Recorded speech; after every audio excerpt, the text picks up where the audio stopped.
ามแล้วบาทนี่คันแมนใส่แต่ที่แรกก็แห้งสิงามกว่านี้พี่น้องเอ้ย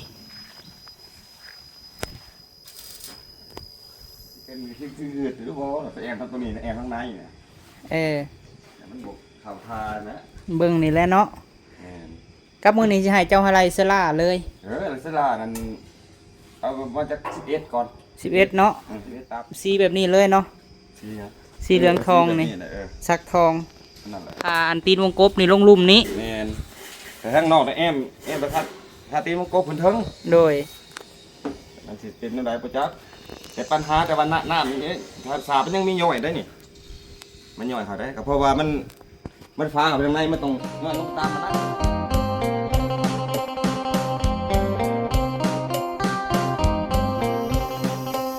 นะน้อยพี่น้องเนาะกราบทักทายสบายดีสวัสดีพ่อแม่พี่น้องเบิดสุขุสุคนพี่น้องเอ้ยพบพ่อบ่าวพามีช่วงประมาณ9 โมงเช้าเนาะพี่น้องเนาะกำลังสิไปเปลี่ยนวงกบพี่น้องเอ้ยถ่าเข้ามาอยู่ถ่าเพิ่นมาเอาวงกบไปเปลี่ยนหารถเขายากแน่พี่น้องเอ้ยเพิ่นพาไปลายบอนเนาะโทษบาทนี่พี่น้องเอ้ยคักงามแล้วบาทนี่คันแมนใส่แต่ที่แรกก็แห้งสิงามกว่านี้พี่น้องเอ้ยบัดนี้เห็นเป็นรูปเป็นทรงแล้วพี่น้องเอ้ยนั่น3อันนี้3เนาะทางข้าง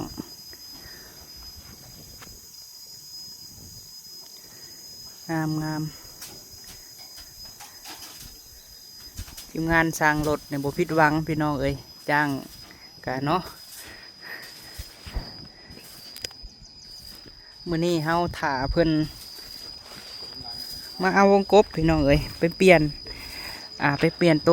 1.50 เอา1.20เนาะแล้วก็ซื้อตื่มอีก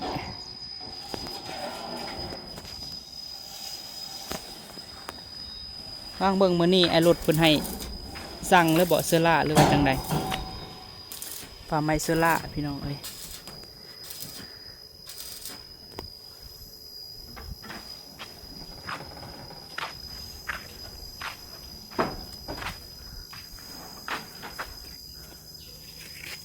จอดใส่เล็ก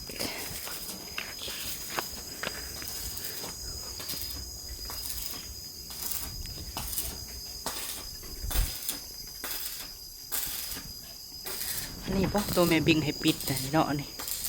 เปื้องนี่พี่น้อง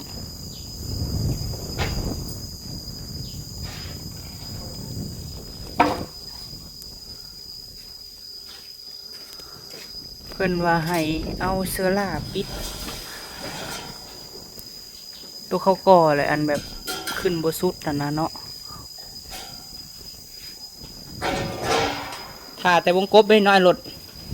ต้นที่ให้น้ำหลังเนาะใช่เพราะว่าเล็กถึงขนาดเขาจะไม่เห็ดห่านเลยนะขนาดลูกวิ่งเนี่ยเห็ดห่าน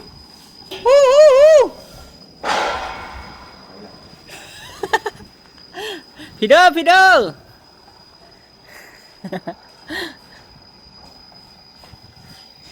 ลุงวอนเบิดอยู่บ่นะฮะรถอันแกน้ำนี่ฮะใช้ได้อยู่บ่ไอ้รถใช้ได้อยู่บ่รถเล่านี่แหละอันสิไปแก่เฮานะเบิดอยู่ดอกเนาะเบิดแหละบ้านเด็กกระทำบ้านเลยก็มีบ่บ้านตัวมีเวียบ้านแหวนเท่าไรคูณเท่าไรก่อนนี่ฮะลองว่ามึงดู50คูณแม่น50คูณแม่น50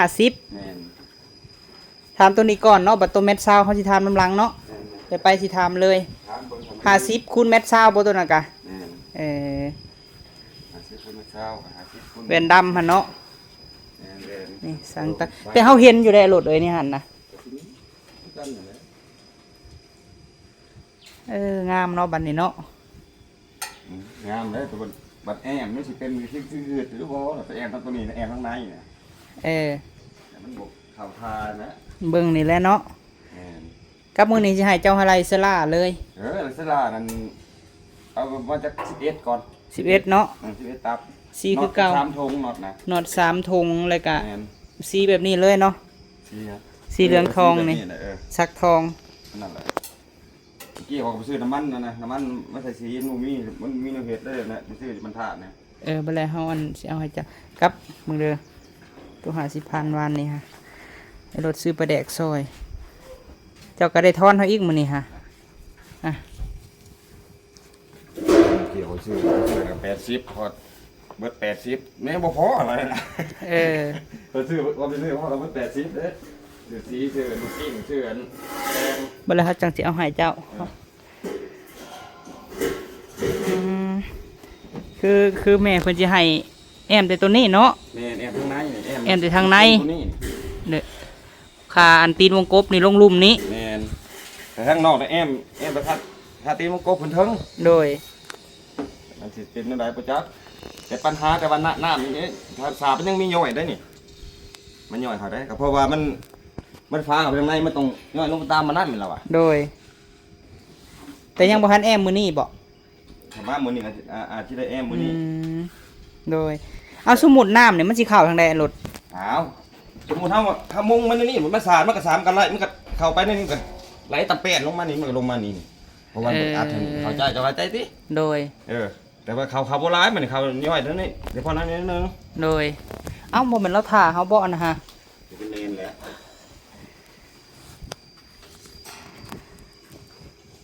เพราะว่าแม่เพิ่นน่ะอยากให้เห็นเล็กอันนี้พี่น้องเห็นบ่นี่เล็กโซซีน่านี้ ปัญหาก็ยังมีอยู่เรื่องน้ำ โดย แล้วมันสิย่อยเล็กๆน้อยๆก่อนนี่ ย่อยอยู่แต่เล็กๆน้อยๆเนาะมีแต่แอมขึ้นมาคานี้มันบ่อันนี้นะคาเทิงนี่บ่ ปล่อยแล้วเลย ปล่อยเลยเนาะมีแต่เอาคานี้ แล้วนี่คือเทิง คานี้ขึ้นเทิงเนาะคานี้ขึ้นเทิงเลย เดี๋ยวเวลาพ้นสาดเข้ามามันสาดเข้ามามันสิมันก็ไหลลงตามไมซิล่าเขาทางในนี่แหละแต่ย่อยลงไปพุ่นนี้ แต่ก็ย่อยบ่หลายดอกเนาะ ไหลหอยอมบ่ไหล โดยเอาเฮาก็จังได้เห็นซีน่า โซเล็กเด้ โซเล็กพี่น้องเอ้ย ได้ครับ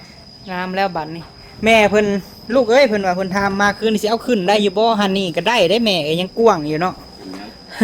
บอกว่าแบบเอาแบบที่นอกที่นอนแบบก็ยังได้อยู่สำนี้เนาะ ได้อยู่ตะแคงขึ้น โดย ประเภทตู้เตียงเนี่ยอย่างยากนิดนึง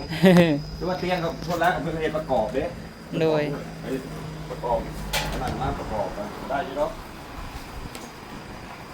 ไปพุทธสิหาไม่เฮาบาดนี้เอาไปถือคากล้องซ้ำ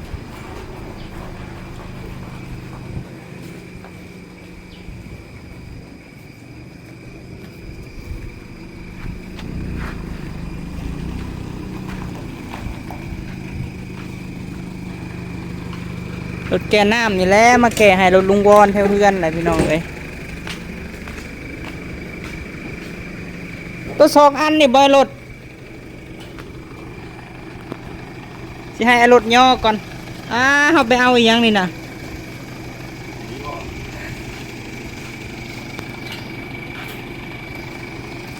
ได้อยู่บ่ลุงวอนเอาซองไปเปลี่ยนเอา3บ่ แง่น ไปเปลี่ยนเอา3 เม็ดซาว เอาอันหนึ่งไปเปลี่ยน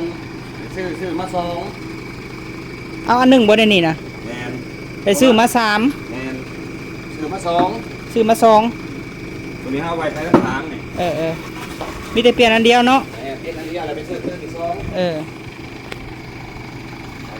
เพราะว่าที่สุดมาเปลี่ยน เปลี่ยนหั่นแหล้วราคาซื้อใหม่กับอันนี้มันลดอันนั้นได้อยู่บ่อันยกมึงดู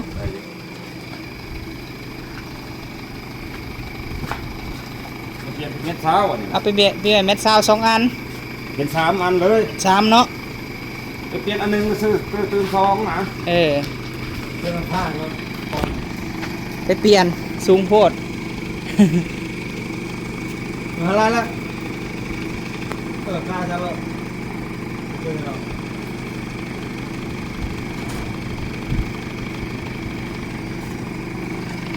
เอา2 อันเนาะแม่นซาวหั่นเนาะ 3บ่ จะเข้าใจบ่ แม่แล้วสิว่าเอาอีกบ่แม่บิ่งอย่าว่าแล้วสิเอาอีกถ้าเอาอีกก็เพิ่มอีกเนาะ บ่แล้วแต่มันจะไทยท่านก็3ไทยเฉพาะทั้งขาทั้งหลังน่ะ3เพราะว่าทั้งนี้ทั้งไทยตัวนี้ ไอ้สันเนาะสิบ่มาเอาบ่รถนี่ลุงวอน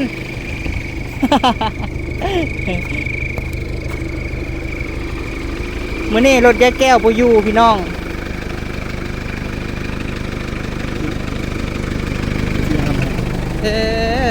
รถคล้ายน้ำอันนี้เลยผู้ส่งน้ำนะ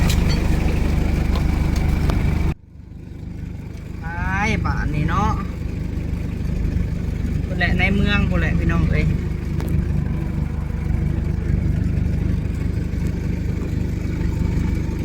เนาะเดี๋ยวจังใดกะ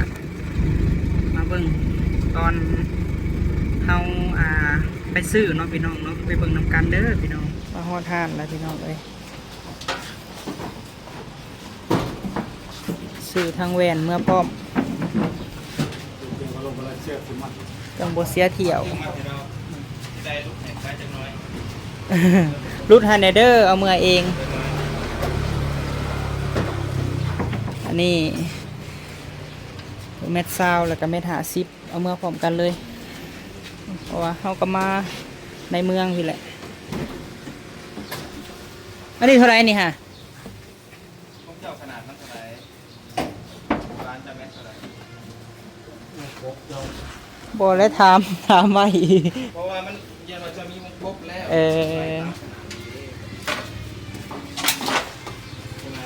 มาเลือกกับมือเลยยังได้งามยังตัวนั้นละคูนึงตัวนี้มี28,000 23,000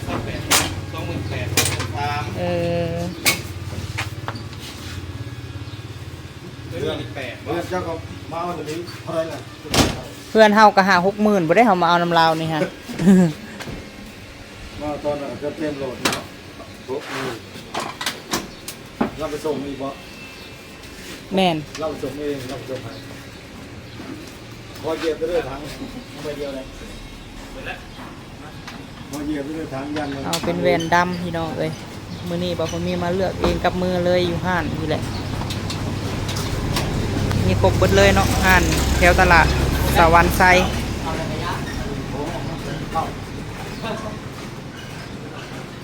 ตัว50คูณเม็ด50น่ะ9แต่ตัวอัน50คูณเม็ด20หั่น3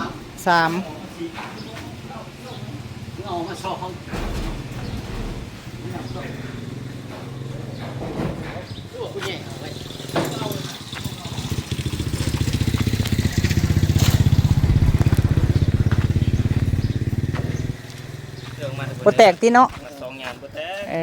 วงนี้จะแซ่บวงมันน่ะสั้นแทงหลังน้ำหมูน่ะก็ได้มาวงแทงหลังนี่มาอันนี้ฝุ่นจับซื่อๆเนาะเช็ดออกก็ออกบ่แตกง่าย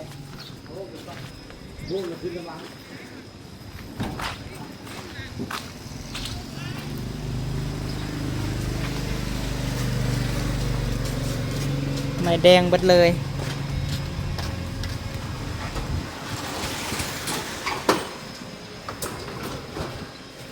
คือสีแห้งแล้วตัวนี้เนาะ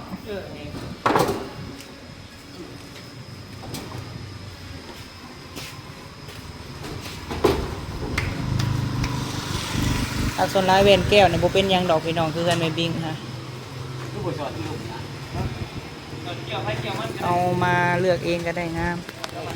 ตัวใดมันแตกเขาก็บ่เอาเนาะสาเนาะ6,230,000หรือว่า9,000กับ90 บาทกล่องค่อยนี่แหละเนาะ9,090 บาทฟ้ามีคนเปิดประตูให้พร้อมมีคนเปิดประตูให้พร้อมเพิ่มเลยนะจะมีรับมันบอกได้ที่เจ้าเปิดประตูในเจ้ายังมัดไว้เนี่ยฮะบูมัดก็ได้บูมัดดอกจ่ายแล้วพี่น้องเลยเนาะบูตั้ม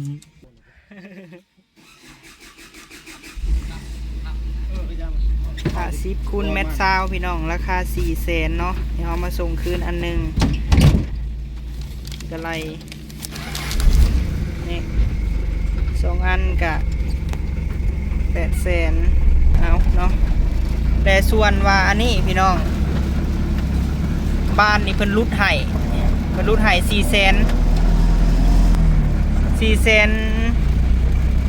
400,007เนาะ ปกติหาเพิ่นหาแสนพี่น้องเอ้ยบ้านมันนี่รวมทั้งหมดทั้งมวลแม่น6,230,000เนาะแต่ว่าเข้าใจเป็นเงินกี่เพิ่นไล่685หาพี่น้อง 9,000 กับ 90 บาท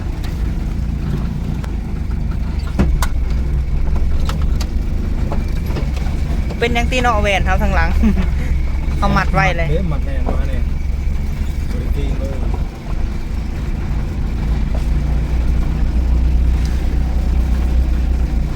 ไปสันเนาะเดี๋ยวไปพ่อกันอยู่ผู้ใดพี่น้องเอ้ยอยู่ทางเพื่อนผู้ใดอีกครั้งเนาะมาถ่ายให้เห็นบรรยากาศเลยมื้อนี้มาหอดแล้วบ้านนี้ลืมสีแต่ไปซื้อใหม่ได้แต่ว่าตัวนี้ฮะลืมบ่ได้นี่ฮะ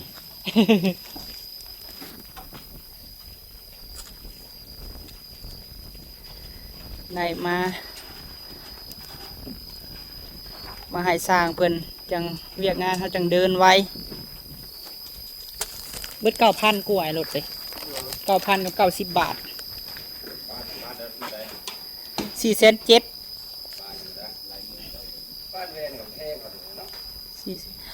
แต่บ่ฮู้ว่าสบุญซื้อต้นน่ะเท่าไหร่อยู่เซโนมันก็ลื่นกันบ่หลายดอกเนาะอันที่เว้ากะแมนแต่ว่าแต่บ้านเฮานี่ไปเซโนก็30 ลักพี่น้องเอาลงก่อน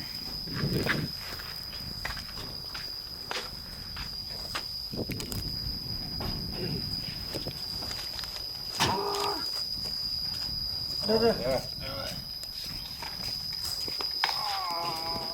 ขาบริวิยายินโคนหายมาเลยนะพูดชื่อเพื่อนเขาบอกยาหายเพราะยาอยู่เนาะเดี๋ยวก็ปยาย าอยู่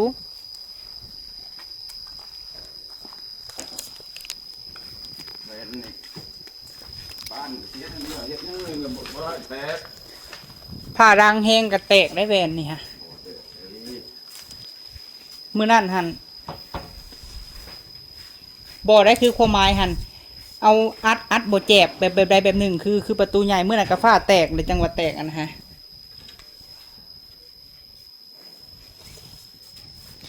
แวนดำ เสียวก็เว้นทุกแบบ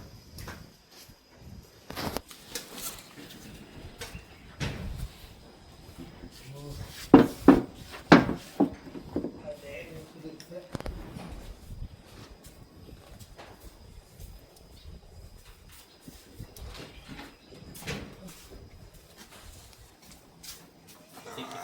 อันเดียวมีเปล่าต้องติ๊กทางเดียวครับ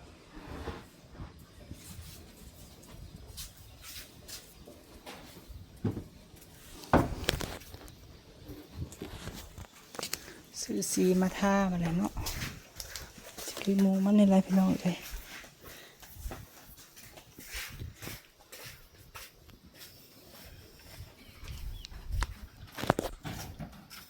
เดี๋ยวสิไปหามซอยกันเราก่อนเรียบร้อยบาทนี้ขอบใจเด้อลุงเด้อ ขอบใจ เนาะได้มาแล้วพี่น้องเอ้ยประเดี๋ยวเป็น12นี่เนาะยังพวกบันเผาบันพับเนาะยังลายเติบอยู่ได้นี่เนาะ ยังไรก่อนเอ๊ะ โดย มันขับไรก่อนยวง สั่งแล้วเนาะเชล่าเนาะ แน่นะขับครั้งแล้วสละ โดยเดี๋ยวจังสิเป็นส่งบินมาน้ำลังพี่น้องเอ้ยอันนี้9,000 กับ 90 บาท ปกติหันเพิ่นไล่อัน500,000พุ่นแหละอันบานนะเดี๋ยวรุดให้4,700,000นะรุดให้30,000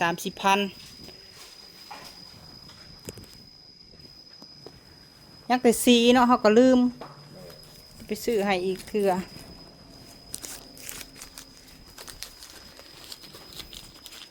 เม็ดซาวได้แล้วผู้ที่ใส่ทางหลังเพิ่นว่างามหลายเพิ่นว่านี่เนาะปินเฮา6,230,000หารให้685 9,090 บาท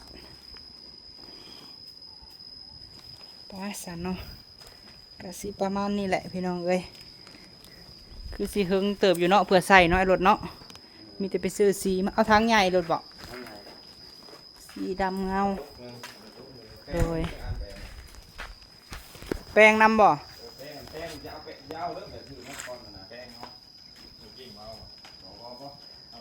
เอาสันเนาะพี่น้องเนาะมื้อนี้กะบ่าวพอมี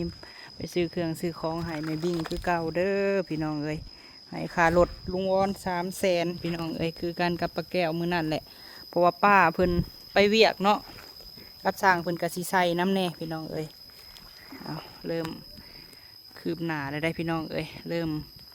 เป็นรูปเป็นทรงแล้วเนาะจังใดกะขอบบุญขอบคุณพ่อแม่หลายๆเด้อเนาะที่มาไว้เนื้อเสือใจให้เบิ่งเวียกเบิ่งงานให้เนาะขอบบุญขอบคุณให้พ่อแม่อยู่ดีมีแฮงเป็นห่มโพห่มไส้ให้ลูกให้หลานเนาะเฮ็ดธุรกิจการงานก็ขอให้ขึ้นให้เกินให้ก้าวหน้าเด้อเนาะป่ะเนาะสำหรับคลิปนี้ไปแล้วพี่น้องเอ้ยพบพ่อกันเนาะคลิปหน้าเด้อเนาะสำหรับคลิปนี้เดี๋ยวสิถามมาอีกพี่น้องเอฟซีกันเนาะอันนี้แม่นเฮือนพอหักไม่หักเด้อพี่น้องเอ้ยเพิ่นอยู่ทางต่างประเทศพุ่นแหละเพิ่นให้บ่าวพอมีเบิ่งแย่งไห้เนาะต่อเติมออกโดยบ่าวพอมีกับพี่น้องเอ้ยพุ่นแหละใกล้กัน